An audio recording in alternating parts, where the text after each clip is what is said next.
গেছো? আমি সুনামগঞ্জ গেছি, দিরাই। সুনামগঞ্জ দিরাই গেছো? নেত্রকোনার হাওরের মধ্যে কোনো গ্রামাঞ্চলে গেছো না? খালিয়াজুড়ি বা এই সমস্ত জায়গায় টাকা? আমি শুনছি যে বিশাল সমুদ্র সমান। তাহলে তুমি এই পর্যন্ত যে কাজ করছো সে কাজের পরিধিটা কিভাবে করছো সেটা বলি, তাহলে আমি যদি আমার কিছু বলার থাকে আমি বলতে পারি। আমি একটু জানতে চাচ্ছি যে ভাটি অঞ্চল বলতে কোন এলাকাগুলো? আচ্ছা, হ্যাঁ, এটা এর বৈশিষ্ট্যগুলো কি ভাটি অঞ্চলের? আচ্ছা, একটু হোক পরে আমি পরে প্রশ্ন করব। শোনো, আসলে ভাটি শব্দটা বিপরীত উজান শব্দ। সাধারণভাবে বলা হয়ে থাকে যে পশ্চিমটাই উজান, তারপরে যত নিচের দিকে যাইতে থাকবে এটা হলো ভাটি। নিচের দিকে যাওয়া হলো ভাটি, আর উপরের দিকে যে উজান। আমার ভাট্টাল তরি উজান যায় বা উজান বা এরকম নানা কথাবার্তা আছে। তা আমাদের এখানে ভাটি বলতে মূলত নেত্রকোনা, কিশোরগঞ্জের পূর্ব অঞ্চল এবং সুনামগঞ্জ, এই অঞ্চলটা জুড়িয়েই বিরাট এলাকাটা, এটি হলো ভাটি এলাকা। প্রকৃত প্রস্তাবে যেটাকে ময়মনসিংহ এলাকা বলা হয় সেইটাই ভাটি এলাকার মধ্যে পড়েছে।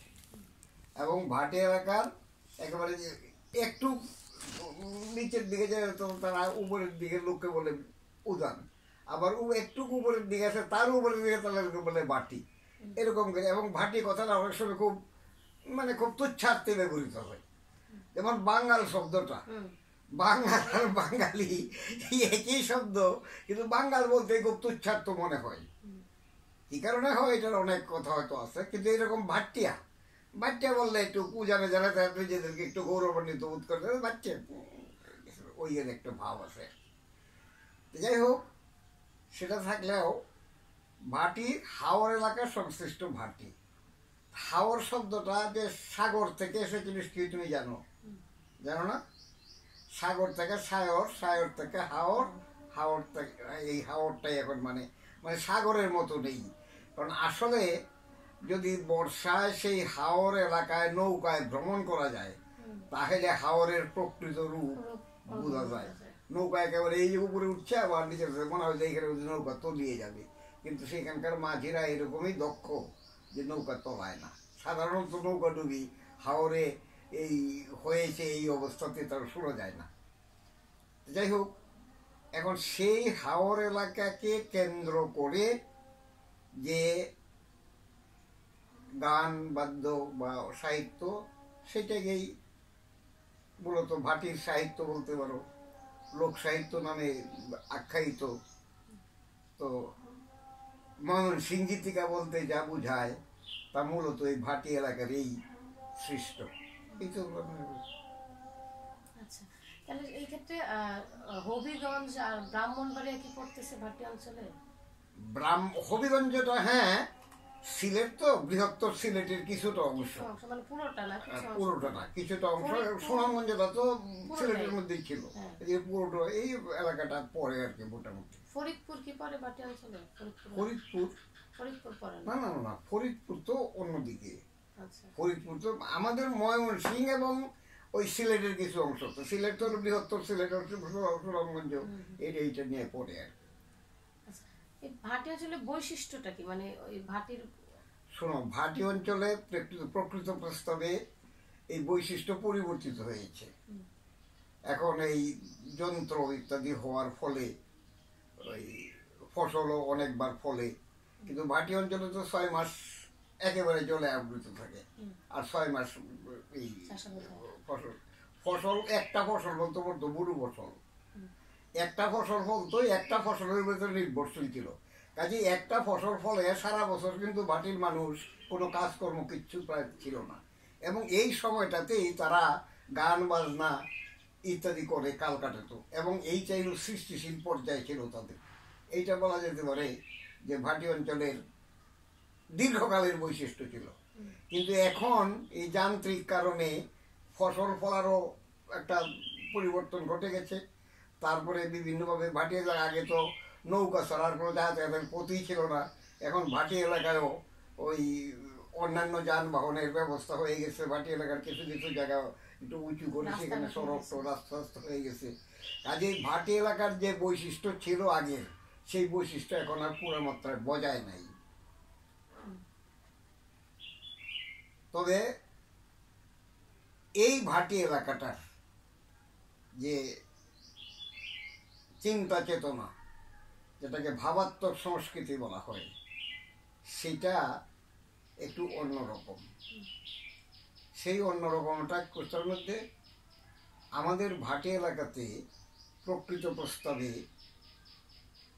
মানে পূর্ব ময়মনসিংহ মূলত সাম্প্রদায়িকতার কোনো স্থান নাই। সম্প্রদায় আছে, কিন্তু সম্প্রদায় থাকলেও সাম্প্রদায়িক বিদ্বেষ বলে কোনো জিনিস নাই।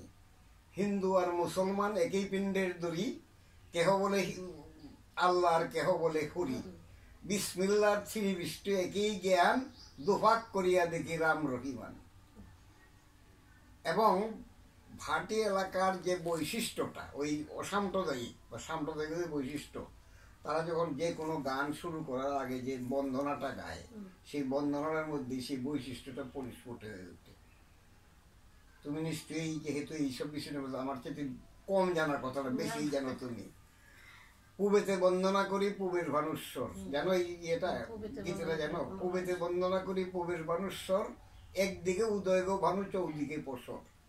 উত্তরে বন্দনা করি হিমালয় পর্বত, যেখানে রাখাছে আলী মাল্লামের পাথর। পশ্চিমে বন্দনা করি মক্কা হেন স্থান,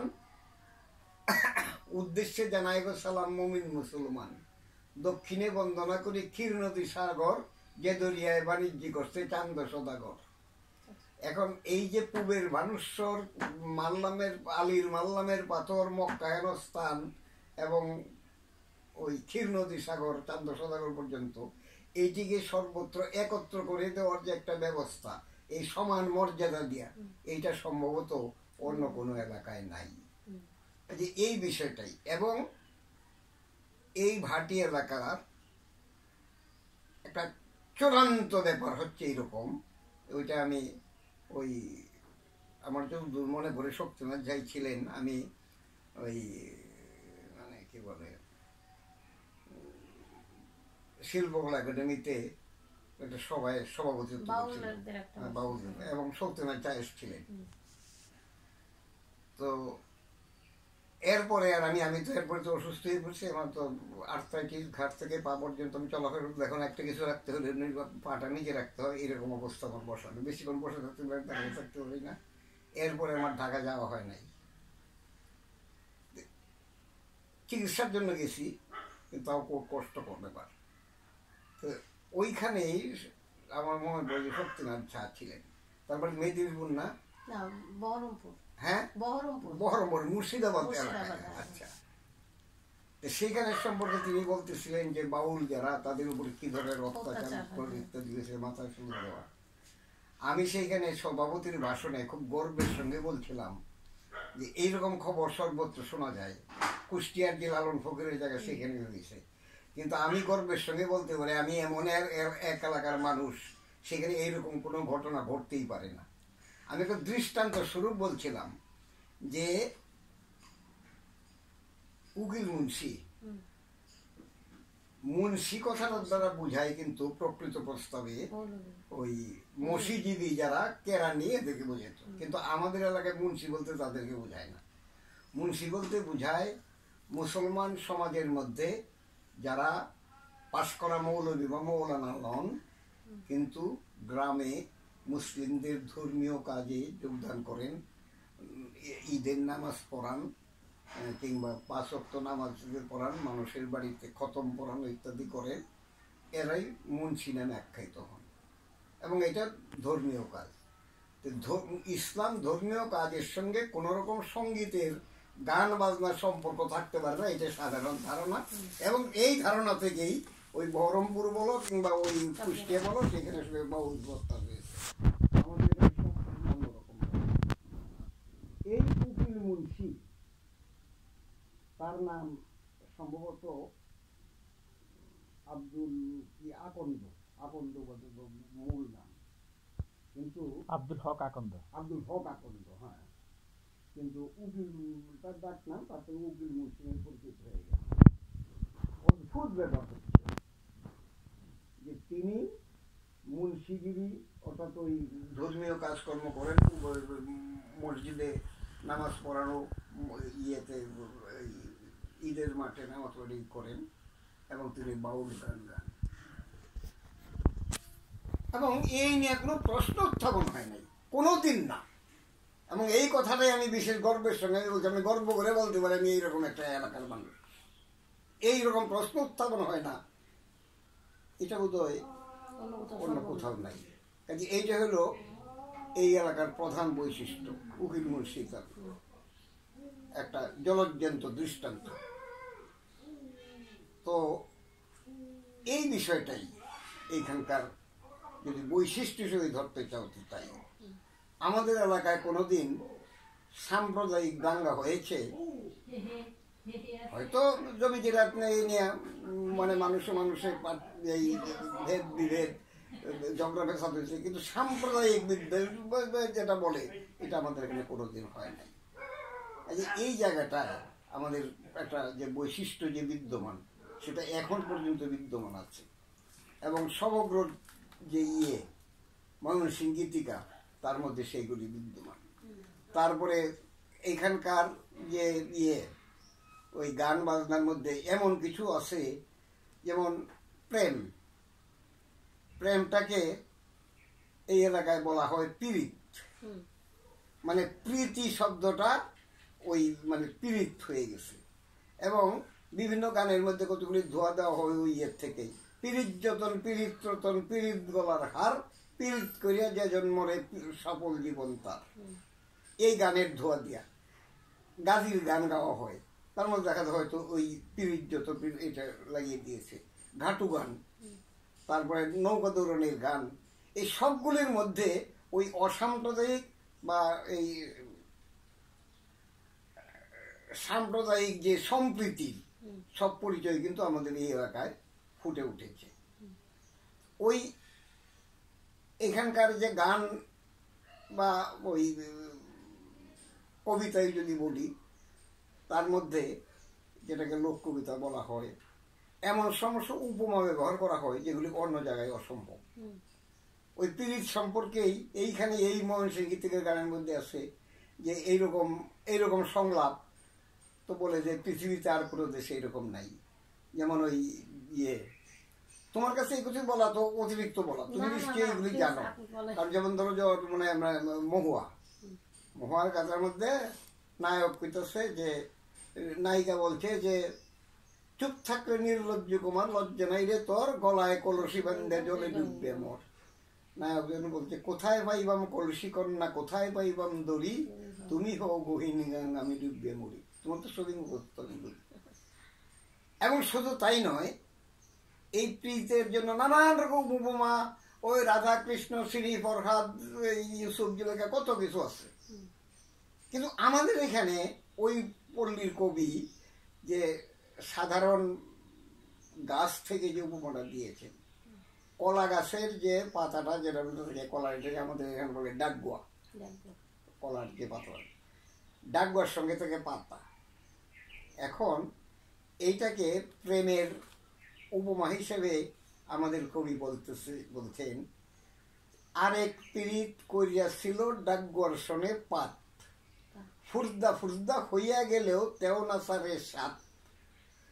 ওই যে পাতার সঙ্গে যে ডাগুয়া লেগে থাকে, তখন বাতাসে আইসা ওই পাতাটাকে নানান রকম ভাবে হয়তো ছেড়ে ফুরদা ফুরদা করে ফেলায়, কিন্তু সেই ডাগুয়ার যে সংস্পর্শটা ছেড়ে যায় না।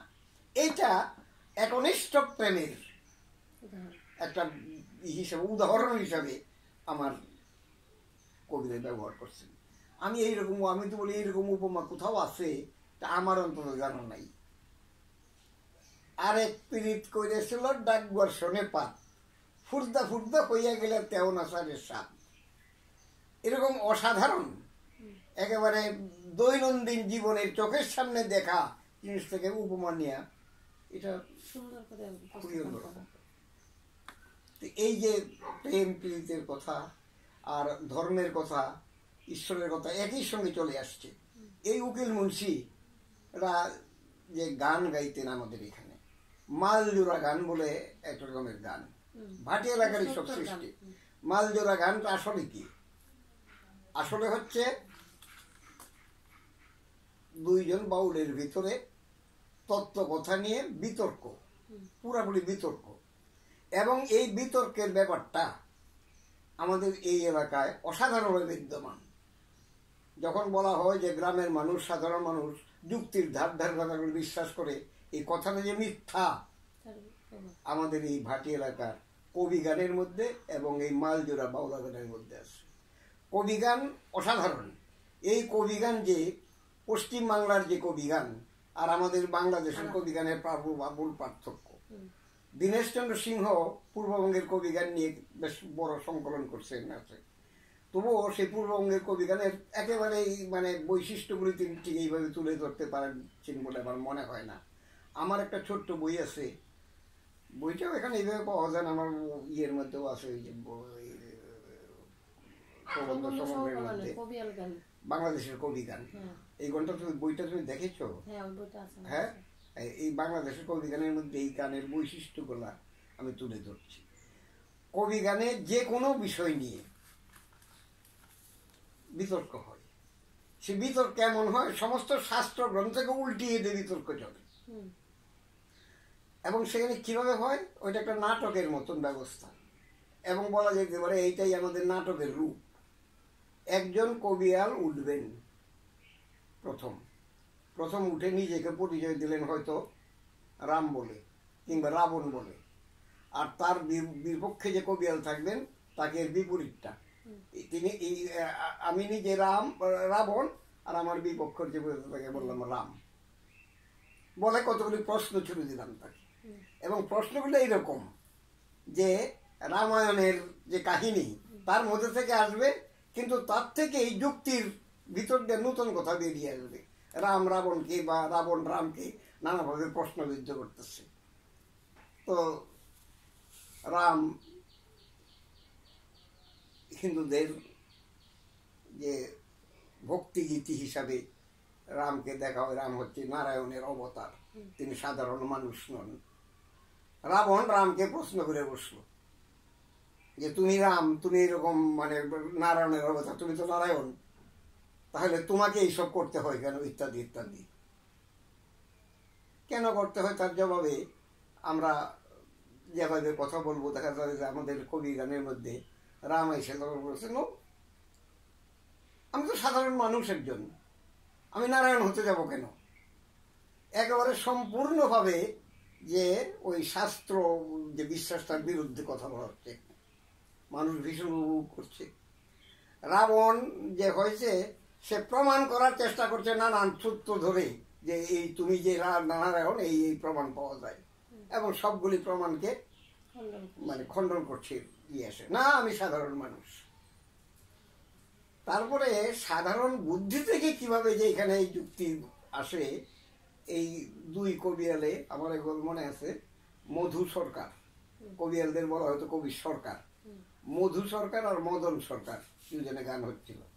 এবং মজার কথা হচ্ছে কি, মধু সরকার কিন্তু হিন্দু না, মুসলমান। এবং এই এলাকায় অনেক মুসলমান কবিয়ালের সরকার ছিলেন, এবং তারা ধুতি পরিয়া হিন্দু সমাজের যে শাস্ত্র আলেখ্য এইগুলিকে অবলম্বন করে তারা গান গাইতেন। আবার হিন্দুরাও মুসলিম যে আলেখ্য নিয়ে তারা বক্তব্য বলে গেছেন, গানের মধ্যে নিয়ে আসছেন। এই যে হিন্দু মুসলমান একই পিণ্ডের দড়ি, এইটা যেন একেবারে এই সমস্ত এই গানেরগুলির মধ্যে একেবারে ভীষণভাবে প্রকাশিত হয়ে গেছে। তো তখন ওই রাবণ হলো মধু সরকার, আর মদন কিন্তু আবার হিন্দু। মদনাচার্য তার যে জ্যাঠামশাই ছিলেন অত্যন্ত বড় মাপের একজন কবিয়াল ছিলেন, কবিগানের শুধু লেখাপড়া জানতেন। তিনি ময়মনসিংহের কবিগান সম্পর্কে, ময়মনসিংহের বিভিন্ন ওই সঙ্গীত সম্পর্কে কেদারনাথ মজুমদার সম্পাদিত সৌরভ পত্রিকা তাতে অনেক প্রবন্ধ লিখেছেন। সেইগুলি এখন পাওয়া যায় না, বাংলাদেশের জাদুঘরে বোধহয় ঢাকায় আছে, বাংলা কিন্তু থাকতে পারে। আমাদের এখানে ময়মনসিংহের ওইগুলি সব সংগ্রামের সময় নষ্ট হয়ে গেছে। তা আমি সেইগুলি থেকে নিয়ে বাংলাদেশের কবি গানের মধ্যে ময়মনসিংহের বিষয়গুলোকে আমি নিয়ে আসছিলাম। তো যাই হোক, এইখানেই এই মধু সরকার রাবণ হয়ে রামকে যখন প্রশ্ন করছে যে তোমাকে পূজা করলো সীতা, সীতা পূজা করছে নারায়ণের, কিন্তু নারায়ণকে যখন কুশাকুশি থেকে জল দিচ্ছে সেই জল গিয়ে পড়ছে তোমার পায়ে, তো তুমি যদি নারায়ণ না হবে তাহলে তোমার পায়ে কেন পড়বে? এর জবাবটা তো শাস্ত্রগ্রন্থ থেকে দেওয়া যাবে না। তখন বলতেছে এইটা বুঝলি না, নারায়ণের যে এটা মূর্তিটা এটা ছিল উপরে, আর আমি ছিলাম ভাইচাল দিকে নিচের দিকে, কাজে উপর দিকে জল ফলে নিচের দিকে তো আসবে, কাজে আমার পায়ের মধ্যে এসে পড়ছে। এই যে যুক্তি, এটা তুলনা হয় না, অকাট্যভাবে যুক্তি হয়ে দিয়েছে। এবং এই কবিগান থেকেই কিন্তু মালজোড়া বাউল গানের সৃষ্টি, এবং এটার স্রষ্টার মধ্যে যাদের বলে আব্দুর রশিদ বাউল। এবং সেইখানেও এইরকমই যুক্তির লড়াই চলে, ঈশ্বরের অস্তিত্ব নিয়ে পর্যন্ত প্রশ্ন উঠে, এবং সেই প্রশ্ন নিয়ে যুক্তির খেলা চলে। গ্রামের মানুষ তো কোনো জানি আল্লাহর অস্তিত্বের কথা খেতে গেল, কোনো তো এরকম হয়। এইটা আমাদের এলাকার বৈশিষ্ট্য। উকিল মুন্সির সঙ্গে গান হচ্ছে, হয়তো অন্য বাউলের একজন শরীয়তের পক্ষে কথা বলছে, আরেকজন মারফত, আরেকজন সম্পূর্ণ নাস্তিকতার কথা বলছে, আল্লাহর অস্তিত্ব অস্বীকার করছে, কিন্তু সেইখানে সেইগুলি ওই যুক্তির মাধ্যমে খণ্ডন বিখণ্ডন ইত্যাদি হচ্ছে। কিন্তু কবিগানের সঙ্গে তফাৎটা কোথায়? কবিগানের সঙ্গে তফাৎ হইল যে কবিগানে একজন কবিয়াল একটা পৌরাণিক বা ঐতিহাসিক বা অন্য কোনো সামাজিক একটা চরিত্রকে নিজেকে প্রচার করে, মানে আখ্যায়িত করে, এবং অন্য তার বিরুদ্ধে কবিয়ালকে আর একটা চরিত্র বানায়, বানিয়ে ওইভাবে প্রশ্নের উত্তর হয়। কিন্তু মালজোড়া গানে তা না, মালজোড়া সোজাসুজি এক বাউল আরেক বাউলকে প্রশ্ন উত্থাপন করছে। এবং আমাদের এইখানে যে বাউল গানের মধ্যে যে অসাধারণভাবে যুক্তি বুদ্ধির খেলা প্রকাশিত হয়েছে, তার প্রমাণ রশিদউদ্দিনের বাউল গানের বই আছে, সেগুলি পরবর্তীকালে সংগৃহীত হয়েছে, সব পাওয়া যায় না। কিন্তু একজন বাউলের গানের প্রায় সব সংগ্রহ একত্র সংগৃহীত আছে, তার নাম হচ্ছে জালালউদ্দিন খাঁ। জালালউদ্দিন জালাল গীতিকা সমগ্র বলে একটা বই আমার সম্পাদনা, তুমি পড়ছো এটা? আচ্ছা, তাহলে সেইখানে মানুষ থুইয়া ক্ষুধা ভোজ এমন তোমাকে দিয়েছে, মানুষ ভোজ কোরআন খুঁজো পাতায় পাতায় সাক্ষী আছে, এই ধরনের কথা অনায়াসে তারা বলে গেছেন। কিন্তু তার জন্য জালাল খাঁকে কোনোদিন মানে মানে কি করবে, সমাজচ্যুত করা হবে এরকম ধারণা কোনো হয় নাই। কিন্তু যেখানে বাউল গানের উৎপত্তি সেখানে এগুলি হয়েছে, আমাদের এখানে হয় নাই। আর তবে আমাদের এখানে যে বাউলা গান বা বাউল গান বা বাউলা গান বলা হয়, এটার সঙ্গে প্রকৃত প্রস্তাবে বাউল ধর্ম নামের যা পরিচিত তার সঙ্গে কিন্তু মিল নাই। হ্যাঁ হ্যাঁ, এই দুইটা বাউল গান একটু যদি বলেন। পার্থক্যটা সম্পূর্ণভাবে একটা বিশিষ্ট ধর্ম, লৌকিক ধর্ম হচ্ছে ওই কুষ্টিয়ার বাউলদের। আমাদের এখানে বাউল বলে আলাদা কোনো ধর্ম নাই, কিন্তু লৌকিক ধর্মের বৈশিষ্ট্য নিয়ে যে চিন্তা চেতনা সব বাউল গানের মধ্যে বিদ্যমান আছে। এবং এই বাউল কথাটা আমার মনে হয় বাউল সম্পর্কে তোমার তো অনেক জানা আছে, তোমার সামনে কি কথা বুঝতে পারতেছি তো, তুমি আমার জালাল গীতিকা তুমি পড়ছো। এই বাউল কথাটা ব্যাখ্যা করতে গিয়ে বাউল শব্দ অনেক শব্দের কথা বলছে, তবে অধিকাংশ লোকের মত যেটা সেটা আমি এটা বাতুল কথা থেকে আসছে। বাতুল মানে পাগল। এখন পাগল কেন? যখন নাকি এই সমস্ত বিভিন্ন রকমের কথা বলে ধ্রুপদী শাস্ত্রের বিরুদ্ধে, তখন সাধারণ মানুষ তাদের তোমরা এইসব কি বলো, তখন ওরা নিজেদের আমাদের এই কথাকে, আমরা পাগল মানুষ, আমরা যাই আমাদের কথাকে তোমরা ধরবা না। এই পাগল বিজয়দাস প্রখ্যাত নরসিংদীর কবি, একজন বিখ্যাত কবি, আর পাগল বিজয়দাস বনিতায় পাগল অমুকে বলে, পাগল তমুকে বলে। সেই পাগল বলতে যেরকম যে অর্থটা বোঝায় সেইটা থেকেই বাতুল, এই বাতুল থেকে এই বাউল হয়েছে এবং এই বাউলেই বাউলা গান রূপে আমাদের এখানে পরিচিত, যেটার সঙ্গে প্রকৃত প্রস্তাবে বাউল ধর্মের কোনো প্রত্যক্ষ সংযোগ নাই। কিন্তু প্রত্যক্ষ না থাকলেও পরোক্ষভাবে এইটা যে যেখানে নাকি ওই মানে কি বলবো অসাম্প্রদায়িক চিন্তা চেতনা যুক্তি বুদ্ধি বিষয়বস্তু এটা এই কারণে এখানে এইটা এই বাউল ইয়ে হয়েছে আর কি, এই তো কথা। মানে বাউল গানের বিষয়বস্তুটা একই, কিন্তু চর্চার ক্ষেত্রে যেমন বাউলদের যে একটা বাউল ধর্মীয় চর্চা নাই, কিন্তু বাউল গানের বিষয়বস্তুটাই এক বলতে কি বোঝায়? বাউল গানের যে বিষয়বস্তু হচ্ছে মানুষের বন্দনা করা, মানুষ বন্দনা করা, ওই আল্লাহরও বন্দনা আছে। এমনকি আমাদের এই এলাকায় যে বাউল গানের মধ্যে শরৎচন্দ্রনাথ দিন শরৎ নামে পরিচিত, এই বই আমি জানি না পশ্চিমবাংলায় পাওয়া যায় কিনা, পাওয়া গেলে যেতে পারে। কামিনী কুমার দত্ত রায় তৈরি করছেন বাউল গান, বইয়ের ভূমিকায় লিখছেন। আবার এটা রিপ্রিন্ট হয়েছে আবু দায়েল নামে একজন, উনি এই বইটাই দিন শরতের যে বইটা এটা আবার রিপ্রিন্ট হয়েছে। কারা করছে এটা? আবু দায়েন বলে একজন, জাহাঙ্গীরনগরের বাংলা ডিপার্টমেন্টের। জাহাঙ্গীরনগর বিশ্ববিদ্যালয় করছে নাকি? হ্যাঁ, আবু দায়েন। আচ্ছা, ওইটার খোঁজ যদি আমাকে দিতে পারো। বইটা আমার কাছে কি এটা দিন শরতের বাউল গান এই নামে? হ্যাঁ, কিন্তু দিন শরতের বাউল গান নামে কামিনী কুমার রায় ওই ভূমিকাটাও আছে, ওনার যে ভূমিকাটা কামিনী রায়ের ভূমিকাটাও ওনার। আচ্ছা, যাই হোক, এই ভূমিকাটা ওই কামিনী কুমার রায়ের ভূমিকাটা আছে, তাইলে ওইটাই করছে আর কি। ওইটা আমার কাছে এখন নাই। এবং দিন শরতের বাউল গান, দিন শরতের ইসলাম সঙ্গীত, ইসলাম সঙ্গীত বলে তার আলাদা একটা বই আছে, সবগুলি ইসলাম সম্পর্কে গান, এবং তার লেখককে মানে রচয়িতাকে দিন শরৎ, যিনি জাতি হিন্দু। এই ঘটনাটা কিন্তু এইখানে ঘটেছে। এই দিন শরৎ একটা তার উদাহরণ, উকিল মুন্সি একটা উদাহরণ। আর শুধু উদাহরণ তাদেরকে না দেওয়ার, যদি সকলকেই বলি, জালাল একেবারে রশিদুদ্দিন থেকে জালাল খা, চান খা ইত্যাদি পাঠান, সকলের মধ্যেই একই বিষয়, একই রকমের ধারণা বিদ্যমান। এই হলো মোটামুটি ভাবে আমাদের ময়মনসিংহীতে, আমি এটাকে গীতিকা, ময়মনসিংহ গীতিকা অঞ্চল বলি। ময়মনসিংহ গীতিকা অঞ্চলের যে চিন্তা চেতনার বৈশিষ্ট্য, আমাদের সাহিত্যের বৈশিষ্ট্য, এইটাই ভাটি এলাকার সাহিত্যের বৈশিষ্ট্য। এই হলো মূল কথা। আমার কাছ থেকে এর চেয়ে বেশি তুমি আর কি পাইবা? তুমি কিছুই পাইছো না আমার কাছ থেকে, তুমি সবই জানো, সবই তুমি জানো। আমি বলছি যে তাহলে এই এলাকার যে বাউল, তারা তো মূলত গৃহী বাউল, গৃহী। না না, ওই তো বললাম যে বাউল ধর্মের সঙ্গে তো যে বাউল ধর্মের যে বিশিষ্ট ধর্মাচার, হ্যাঁ হ্যাঁ, ওইগুলির সঙ্গে কোনো সম্পর্ক নেই। কিন্তু চিন্তা চেতনাটা হইলো এই ধরনের বিদ্রোহী চিন্তা চেতনা। এবং বাউল এখান থেকে করে ওই বাউল নামে পরিচিত বিভিন্ন লোকিত হয়ে যান। ওই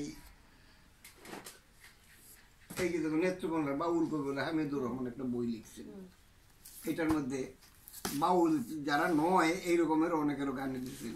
এই যে দেখো, এটার মধ্যে এটা আমার ভূমিকা লিখছে, এই যে ভূমিকাটা আমার সম্ভবত ওই যে ওইটা আবার উনি আবার আমার ছাত্রই যে লেখছেন।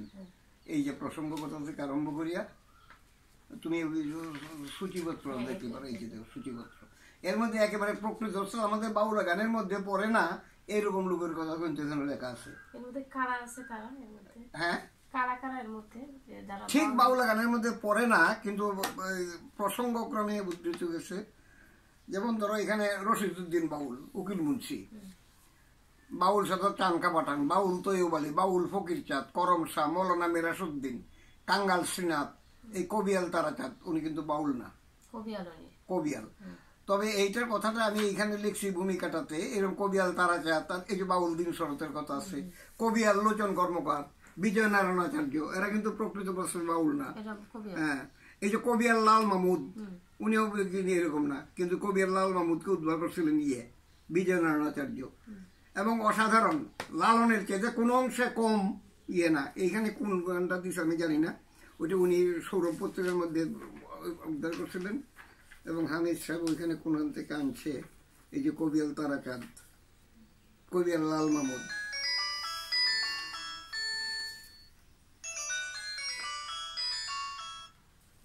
হরিদাস, আমি এখন একটা সাক্ষাৎকার দিতেছি, এখন তোমার সঙ্গে কথা বলতে পারবো না, পরে।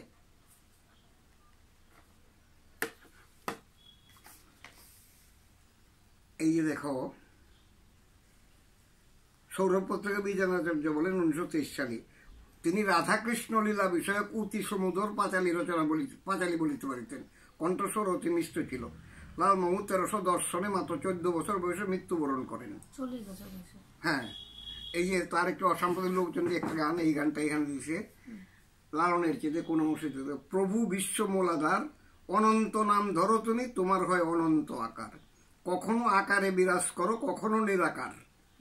সম্পূর্ণ রকমে মানে ওই মানে বিশিষ্ট ধ্রুপদী ধর্মের বিরুদ্ধে কথা। কেহ তোমায় বলে কালী, কেহ বলে বনমালী, এই একই, কেহ খুদা আল্লাহ বলি তোমাকে সারাত সার, নামের গুণে পারের দিনে সকলই হয় পার, অনন্ত নাম ধরে ভক্তি ডুরে তোমারে টানে অনিবার, তুমি দয়া করে ঘুচাও লাখ মনের অন্ধকার। হিন্দু কিংবা হোক মুসলমান তোমার পক্ষে সবাই সমান, আপন সন্তান জাতির কি বিচার, ভক্ত সকল জাতির সৃষ্ট চন্ডাল কি চামার। এই কবি আল্লাহ মাহমুদ তিনি কিন্তু কবি গান গাইতেন, গাজীর গানও গাইতেন, কিন্তু তাকে ওই বাউল হয়তো চিন্তা চেতনার ধারার যে সাম্য ওইটার জন্য এইরকম আনছেন আর কি। কিন্তু ইনি কিন্তু প্রকৃত প্রস্তাবে মানে এই ধরনের যে বাউল জালাল খা যে অর্থে বাউল বউকিল মুন্সির তা নয়। এরকম বেশ কয়েকজনের কথা আমি এই কথাগুলি এইখানেই আমার ভূমিকার মধ্যে এইভাবে দেখছি। নেত্রকোনার বাউল কবি গ্রন্থে আমি মাত্র 51 জন বাউল কবির জীবনে, ওইটাই আর লেখা, ওনার নিজের লেখা।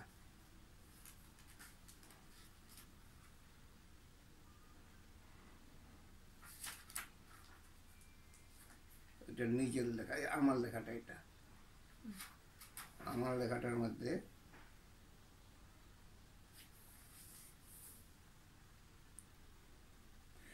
হামিদুর রহমান নেত্রকোনার বাউল কবি নাম দিয়ে যে 51 জন কবির জীবন ও কৃতির আলোচনা করেছেন, তাদের সকলকে অবশ্য সোজাসুজি বাউল কবি আখ্যা দেওয়া যায় না। যেমন কবিয়াল রোচন কর্মকার, বিজয় নারায়ণ আচার্য, মদন মোহন আচার্য, কবিয়াল সোলাগাইন, বিভা চক্রবর্তী, আব্দুল কুদ্দুস বয়াতি ও শান্ত বয়াতি।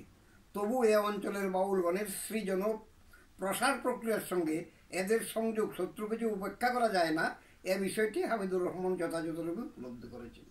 সংযোগের সূত্র আছে, কিন্তু এরা প্রকৃত বাস্তবে যে অর্থে ওই এরকম অর্থ বাউল না।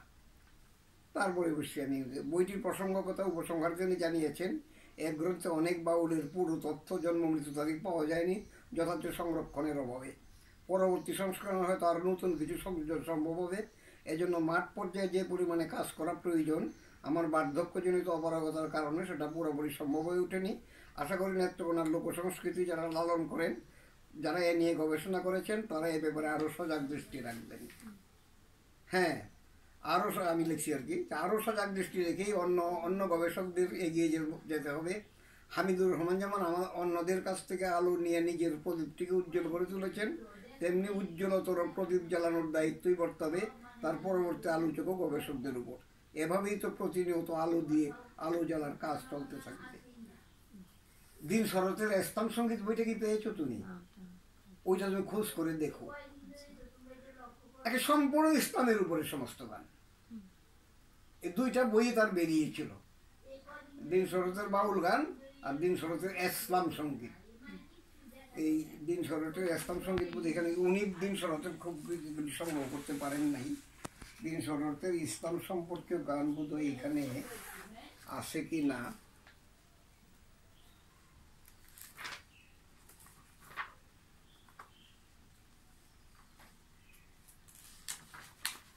দিন শরতের কয়েকটা গান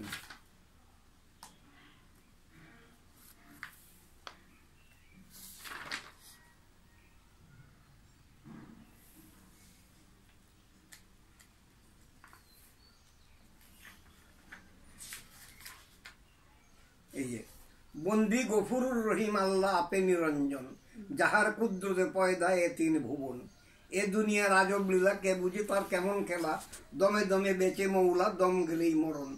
নবীর হাবিব দয়ার ছবি বন্দি দিন নূর নবী, নত শিরে বন্দি বিবি ফাতেমার চরণ। বেদ পুরাণার কেতাব কোরআন বন্দি মক্কা মদিনার স্থান, দিন শরতের আলেক সালাম যত মুমিনগণ। এটা কিন্তু দিন শরতের স্থান সঙ্গীতের মধ্যে কি আছে। এই যে সমন্বয়, এইটি আর কোথাও নাই। এবং বারবার আমি এই কথাই বলি, অন্য জায়গায় যেভাবে ওই মানে ওই লোকধর্ম অবলম্বনের জন্য অত্যাচার উৎপন্ন হয়েছে, আমাদের এখানে তারা সমাজের সঙ্গে একত্রে মিশে আছেন। এবং উকিল মুশি হচ্ছে তার জলজ্জান্ত প্রমাণ। যে লোককে দিয়া মানে মানে ইসলাম ধর্মীয় কাজকর্ম এগুলি করানো হইতেছে, আবার সেই লোককে যে বাউল গান গাওয়ানো হচ্ছে। এবং লোকে অনেকে মরার আগে করে গেছে, আমার মরার পরে বা মুখের পরে তাকে যে যেন করানো হয়, জানাজা করানো। এইটা অদ্ভুত, এইটা কোনো তুলনা হয় না। এই জিনিসটাকে এইভাবে তুলে ধরা, অন্য দৃষ্টার তুলনা করে এটা কেউ করে নাই। তুমি তোমার এই কাজের মধ্যে এইটাকে একটা বড় হিসাবে গ্রহণ করতে পারো। এই একটা কথা যেটা অনেক কথা মানে বলছি যেটা যে এই মানে আমরা যে স্থানীয়করণ বলতে যে বিষয়টা বুঝি, যে একটা জায়গায় একটা শিল্প অনেক আকারে হয় বা উৎপাদন হয় বা ই হয়, সেটাকে আমরা স্থানীয়করণ বলি। কিন্তু আমার যেটা মনে হয় যে লোকসঙ্গীতের একটা স্থানীয়করণ হয়েছে এই ভাটি অঞ্চলে। আমি তো ওই কথাগুলি বললাম, লোকসঙ্গীতের স্থানীয়করণ ভাটি সব অঞ্চলিত হয়েছে, কিন্তু আমি বৈশিষ্ট্যটা বললাম বিশেষভাবে আমরা অনেক বেশি মানে আমাদের যত ধরেন আমাদের যদি আমাদের 200 যদি আমি একটা এমনি বললাম 200 জন যদি মানে লোক সাধক হয় বা মহাজন হয়, তার মধ্যে আমার মনে হয় 120 জনই হবে ভাটি অঞ্চলের। সেইটা হবে কিনা সেটা এই সংখ্যা তত্ত্ব আমার জানা নাই, কিন্তু কতজন হবে সেটা বড় কথা না। কিন্তু পরিমাণটা দিয়ে আমি বলতে পারবো না, কারণ এই পরিমাণ মানে এই স্ট্যাটিস্টিক্স কে তৈরি করেছে, নিশ্চয়ই বিভিন্ন জায়গায় বিভিন্ন রকমের আছে। কিন্তু আমি বৈশিষ্ট্যের কথা বলছি, এইখানের যে বৈশিষ্ট্যের কথা বললাম, এই বৈশিষ্ট্য অন্য কোথাও নাই। এই হলো সবচেয়ে বড় কারণ, এই হলো বড় কথা। এই এলাকার লোকসঙ্গীতের যে আঙ্গিক গুলা ছিল এগুলো একটু বলেন। আঙ্গিক তো এরকম মানে মালজোড়া বাউল বললেন, মালজোড়া বাউল, আর এই কবি গান, কবি গানের বিশিষ্ট ঘাটু গান, গাজির গান, গাইনের গীত, বুঝতে পেরেছ? তারপরে মাল দৌড়ের নাও দৌড়ে যে গান গেত। মোমেন শাহির লোক সাহিত্য বলে রওশনীর একটা বই আছে, বইটা ছোট্ট আছে, বইটা তোমাদের এই বইটা তুমি জোগাড় করে দেখবো কোথায় পাওয়া যায় আমি কিছু জানি না, আমার কাছে কোনো বই এখন পাবা না, আমার সবই হয়ে গেছে। এখন ওই মোমেন শাহির লোক সাহিত্য বইটার মধ্যে মোটামুটি ভাবে মোমেন শাহি বলতে তিনি এই এলাকাটাকেই বুঝাইছে। এবং সেইখানকার যে বিভিন্ন গানের পরিচয়গুলি সুন্দরভাবে কিন্তু তুলে ধরা আছে। রওশনী ইজদানি, রওশনী ইজদানির নাম তো নিশ্চয়ই শুনেছেন, সিরাজউদ্দিন কাশিমপুরি। তো হ্যাঁ, সিরাজউদ্দিন কাশিমপুরির এই বাটি এলাকার লোক সঙ্গীত রয়েছেন। আমার সিরাজউদ্দিন কাশিমপুরির জীবনী আছে আমার নিজের লেখা। এই দুটো বই আমি পাই নাই। কোনটা? মানে সিরাজউদ্দিন কাশিমপুরি আর ইয়াজউদ্দিন, ওনাদের এই দুজন। সিরাজউদ্দিন কাশিমপুরির জীবনী পাও নাই তুমি? না, জীবনী পাই না। আর ওনার যে বইটা আছে বাংলা, ওনার বইটা ওই বাংলা একাডেমিতে খোঁজ করে পাবা, বাংলা একাডেমি লাইব্রেরিতে নিশ্চয়ই আছে। আচ্ছা, আর ওই যে ওই বইটা ইয়াজউদ্দিনের বইটা পাওয়া যাবে? কোনটা? রওশনী ইজদানি আমি জানি না, পাওয়া যেতে পারে। মোমেন শাহির লোক সাহিত্য, এবং এইগুলি তো পাওয়া যাওয়ার কথা।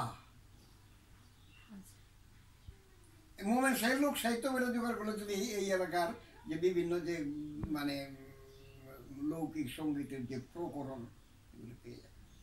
গাইনের গীতটা কিরকম ছিল? গাইনের গীত বলে গাইন গেছো তামুকাই তো আমি কিছু কই, শিয়ালে যে বড়ই গেছিল লবণ পাইছিল কই।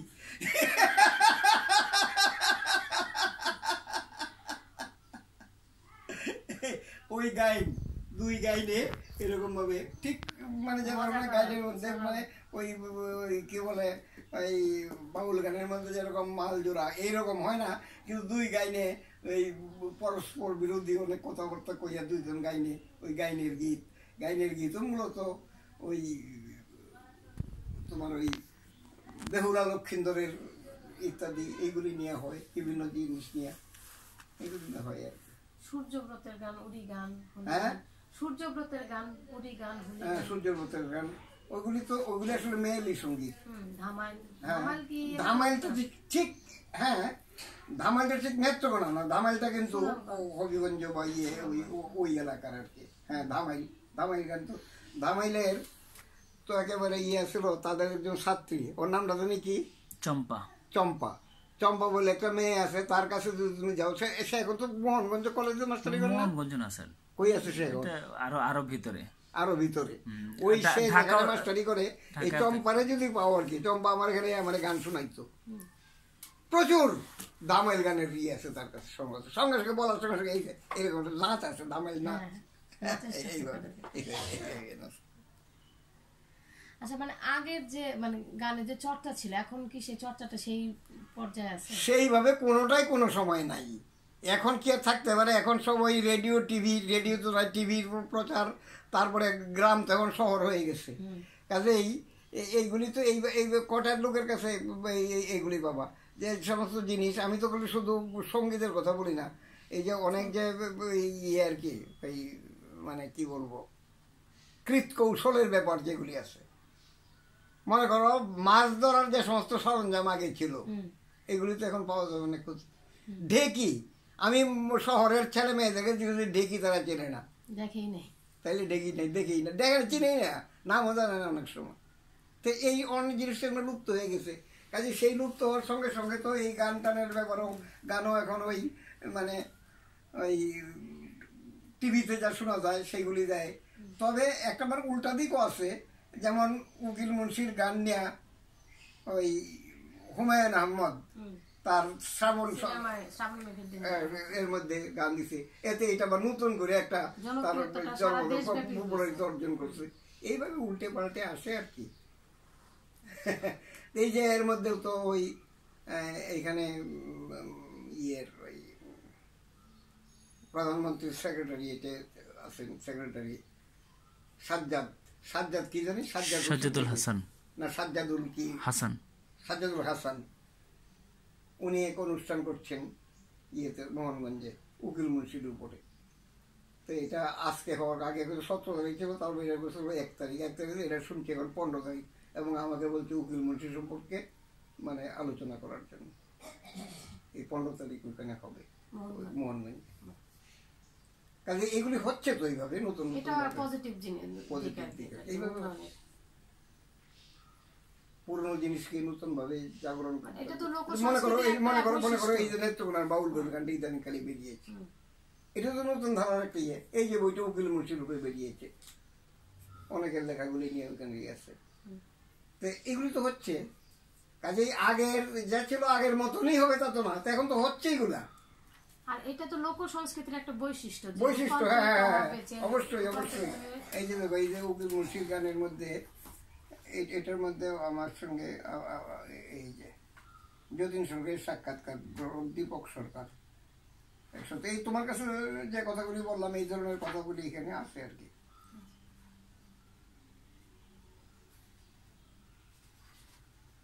এই যে বাউল কথার অর্থ জানতে চাই, তারপরে নিজেদের পাগলগুলো তারা সত্য কথাটি বলে যায় নয় কি ইত্যাদি, আমাদের দেশে যাদের বাউল বলে তাদের সে অর্থে বাউল কিনা, পরে অন্যান্য অঞ্চলে বাউলদের চুল কেটে দেওয়া হচ্ছে, এই বিষয়টি কীভাবে দেখে উকিল মুন্সি সম্পর্কে জানতে চাই। তাই যে ঢাকা শিল্পকলামিতি কথা বলছিলাম, উকিল মুন্সির গান সম্পর্কে জানতে চাই। আমরা জানি বাউলরা কেউ সন্ন্যাসী, কেউ নেত্রকোনার বাউল কোন ধরনের, উকিল মুন্সি বাউলদের জীবন ও কর্মপাঠ কেন আবশ্যক বলে মনে করেন।